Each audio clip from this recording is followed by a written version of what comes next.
show you round the wheelie world. Hop on, it's fun, so come along and take a look at Wheelie World. You'll be surprised how good it feels. So zoom around all the young wheels so merrily. Oh, whoopee. You don't need a ticket for the day to run the play, and if you see no French Vanilla, don't be worried, for there's no cause for alarm.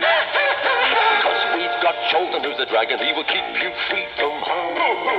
It's fun at any time of year, so put your wheel in second gear and then hold tight. All right, we'll show you all the sights of Wheelie World.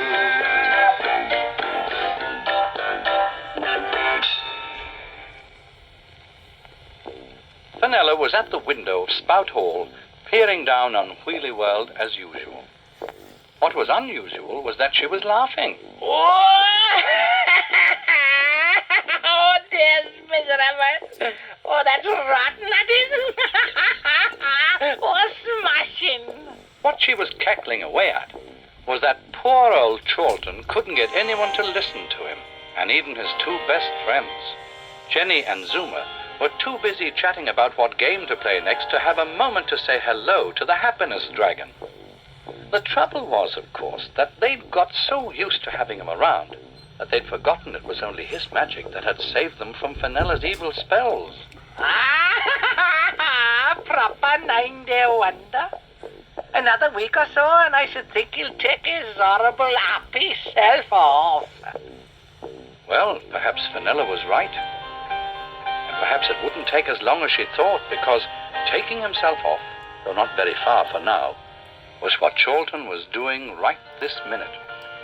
He ambled along, singing dolefully to himself as he went.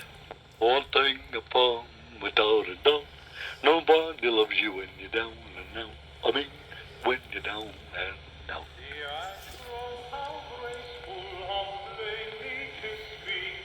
Cholton was amazed to hear anybody else singing.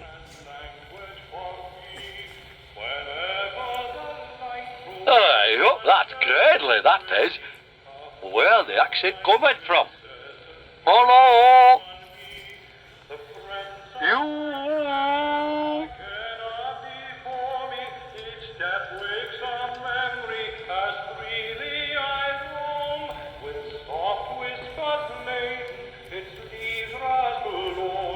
But whichever way he looked, there was nothing to be seen, just the usual Wheelie World landscape. Oh, whack, said Cholton. I give up. And he took a kick at a stone. Ow, said a nearby voice. Eh, said Cholton. I said, ow, it said. I don't know how, said the dragon, and what's more, I don't know who either. I said, oh, because you kicked me, you daft trying, said the voice. There, you were daft, said Cholton. The only thing I'd kicked was a stone. Only a stone? Only a stone? The voice got very indignant. Did you hear that, lads? And suddenly a whole lot of stones trundled from where they'd been resting on the ground and stood, if that's what stones do, all around him. They then explained that they were the Welsh Stone Voice Choir, who were on tour in Wheelie World and had come out into the countryside for a practice.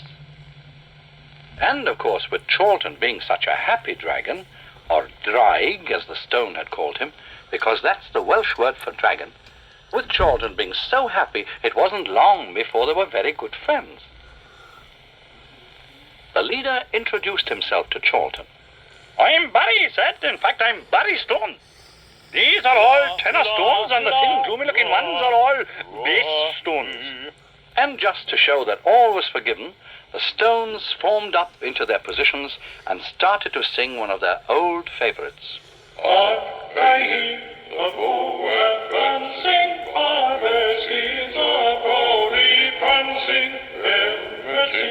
The sunbeam dancing the dark through the trees. Grandpapa and lightly gleaming, she of their bows and gleaming, while the pennants gaily screaming flutter in the breeze. Cholton thought it was marvelous. He liked it so much that he started to join in. thrice only. Oh, storm and all to Cumbria's call, the haughty foe surrounding, when our father gone to glory, see your banner fair. And the singing stones didn't seem to like that at all.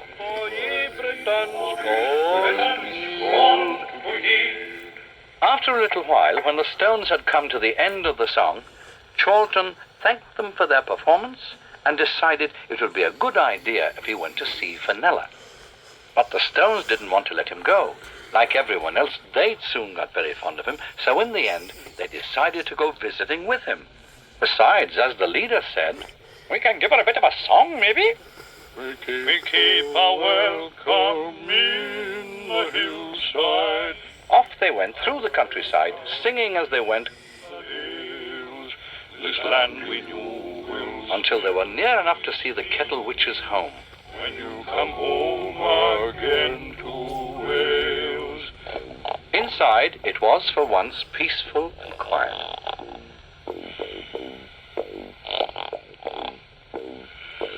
Until suddenly... Ivy, what's that? Am I having a nightmare? It sounds happy. Keep a welcome. Yeah, you, Riley, stir yourself, you tin-plated Dublin sausage. She took a look towards the sound of the singing. You, is that mine Crocog dragon? I thought he'd upped it. What does he think he's doing? I never think he's on point duty. She popped through the floor with a wallop, leaving the spikers still trying to wake up. She arrived just as the serenaders came to the end of another song. Gone darker than ever you have? She screeched at Chorlton. Having a sing-song with a pile of rubble, are you? "Ah, that's right," said the dragon. Don't be so soft. She snapped. "He's right, though," said Barry Stone. You mind your own business. I didn't ask for your Ah! It spoke. "It?" said the stone. "If you don't mind."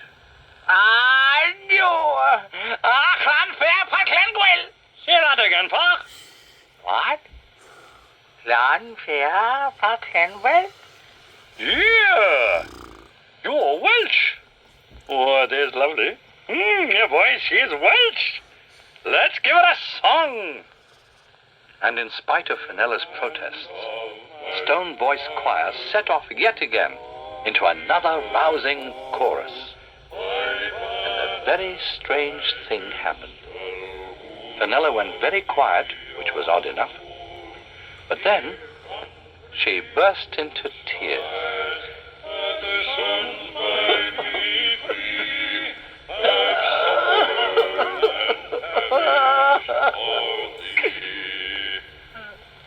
All at once, her lad Clifford arrived. "Oh, they're smashing," he bellowed. "I always wanted to be a choir boy." And he joined in with great enthusiasm and a lot of wrong notes. That seemed to make Fenella more weepy than ever.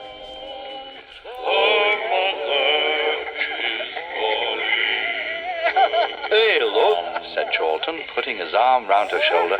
"You mustn't take on like that," said Fenella.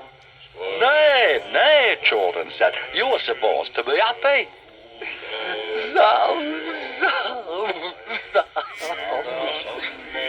"Oh, come on, Chuck. Your kettle's looking tickled pink." Fenella stopped crying very quickly indeed. What? Akivi!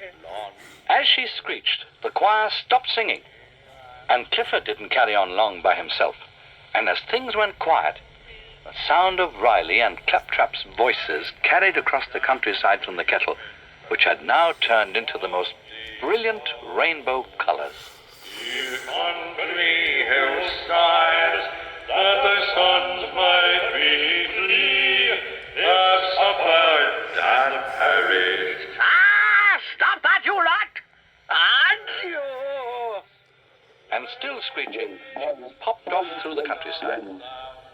He shouted up to the colorful kettle, Shall we all come back again tomorrow? Ah! Said a voice from the kettle. Aye. All right then. And no star, little old lady.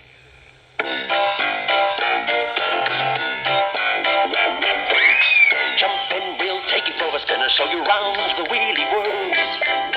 Hop on, it's fun, so come along and take a look at Wheelie World. You'll be surprised how good it feels. So zoom around over your wheels so merrily. Oh, wait, you don't need to take it, but we'll take you on for free. And if we see no bridge fun, don't be worried, for there's no cause for alarm. Cause we've got Jolton, who's the dragon, he will keep you free from harm. It's fun at any time of year, so put your wheel in second gear and then hold tight. All right, we'll show you all